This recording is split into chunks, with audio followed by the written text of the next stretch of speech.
What would you say to Nietzsche, who called Christianity the slave morality?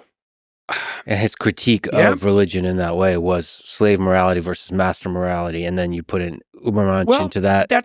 See, I would say that the woke phenomenon is the manifestation of the slave morality that Nietzsche criticized, and that there are elements of Christianity that can be gerrymandered to support that mode of perception and conception.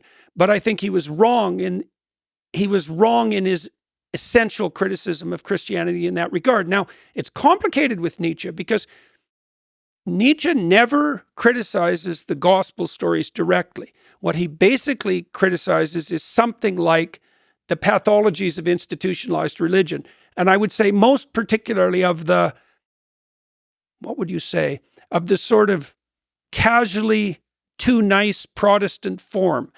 You know, that's a thumbnail sketch and perhaps somewhat unfair, but given the alignment, let's say, of the more mainstream Protestant movements with the woke mob, I don't think it's an absurd criticism. And it's something like the degeneration of Christianity into the notion that good and harmless are the same thing, or good and empathic are the same thing, which is simply not true and far too simplified. And I also think Nietzsche was extremely wrong in his presumption that human beings should take it to themselves to construct their own values.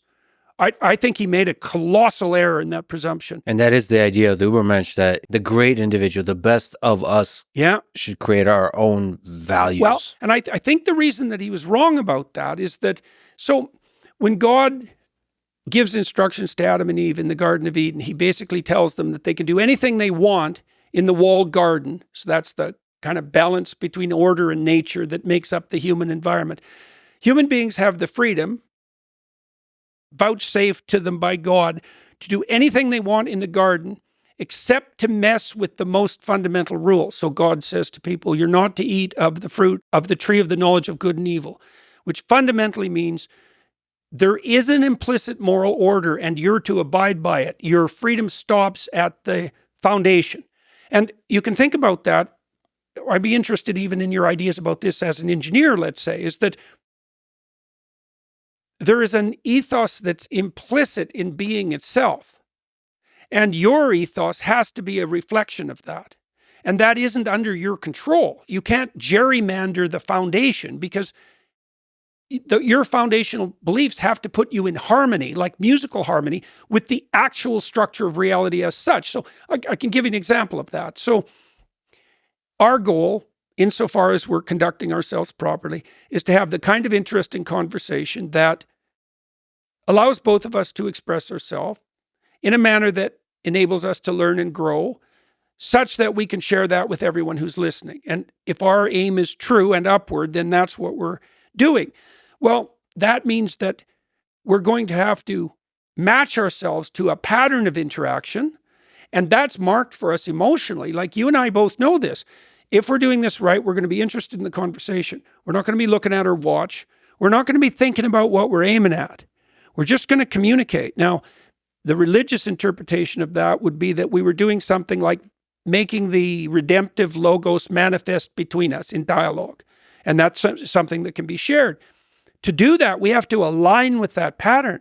I can't decide that there's some arbitrary way that I'm going to play you. I mean, I could do that if I was a psychopathic manipulator, but to do that optimally, I'm not going to impose a certain mode of, a certain a priori aim, let's say, on our communication and manipulate you into that. So the constraints on my ethos reflect the actual structure of the world. And I can't, this is the communist presumption. It's like, we're going to burn everything down and we're going to start from scratch. And we've got these axiomatic presumptions and we're going to put them into place and we're going to socialize people so they now think and live like communists from day one. And human beings are infinitely malleable. And we can use a rational set of presuppositions to decide what sort of beings they should be. The transhumanists are doing this too. It's like, no, there's a pattern of being that you have to fall into alignment with. And I think it's the pattern of being, by the way, that if you fall into alignment with, it gives you hope.